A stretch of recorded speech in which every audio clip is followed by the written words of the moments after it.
Hey guys, I'm John Setzler. Welcome back to Man Cave Meals. Today I'm going to try to do something a little different. We're going to cook a big ribeye, and I'm going to try this keep it flipping method and see how it comes out. So take a moment, hit the subscribe button and check the bell so you can get an alert each time I publish a new video, and let's get started.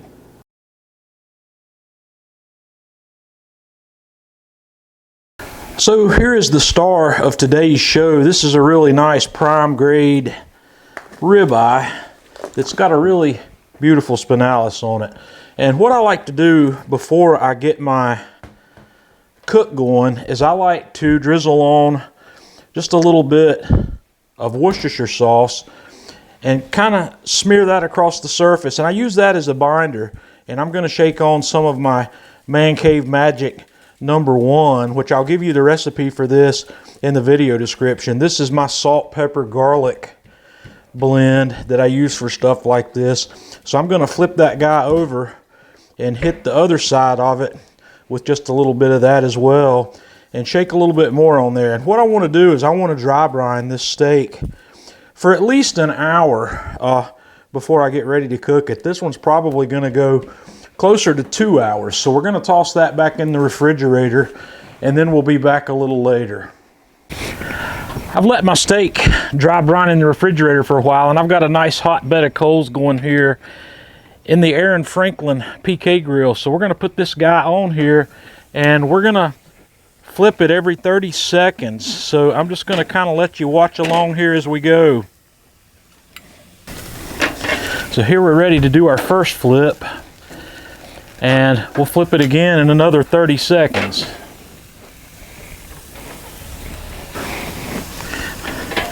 And here we are at our next 30-second mark.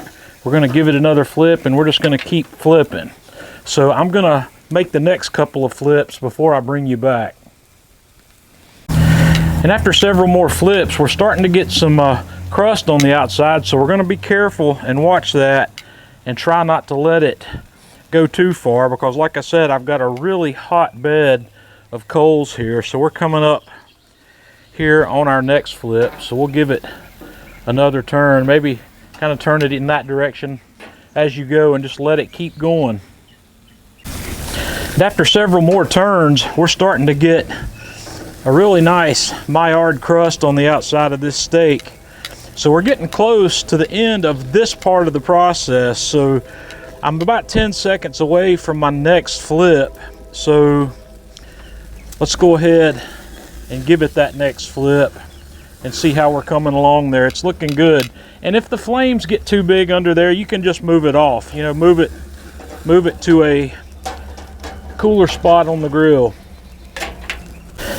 Okay guys, after several more flips, I am pretty happy with what my crust looks like here. So what I'm going to do is I might give it one more flip, and then I'm going to move it over to the indirect side of the grill to finish it. Okay, I've decided to bring this guy over to the indirect side of the grill because I'm pretty happy with the crust that we have on that, and the internal temperature of my meat is not where I need it to be yet. We're around 95 degrees, so I'm going to let that finish here over indirect heat with the lid closed until I get it up to about 125. And after just a couple more minutes, this guy's ready. I'm going to take it off and wrap it in foil and let it rest for about 10 minutes. Okay, I've let this rest for about 10 minutes here, so we're going to get it out of the foil. And I'm real happy with how that crust looks. So let's see what the meat looks like on the inside. One of the supposed advantages here is the cook, which that looks pretty normal to me for a medium rare steak. It's got a gray band around the edges, but you know, we were cooking over some really intensely hot coal. I probably should have tried this method with a pan. So let me just take a taste of this and see where we are.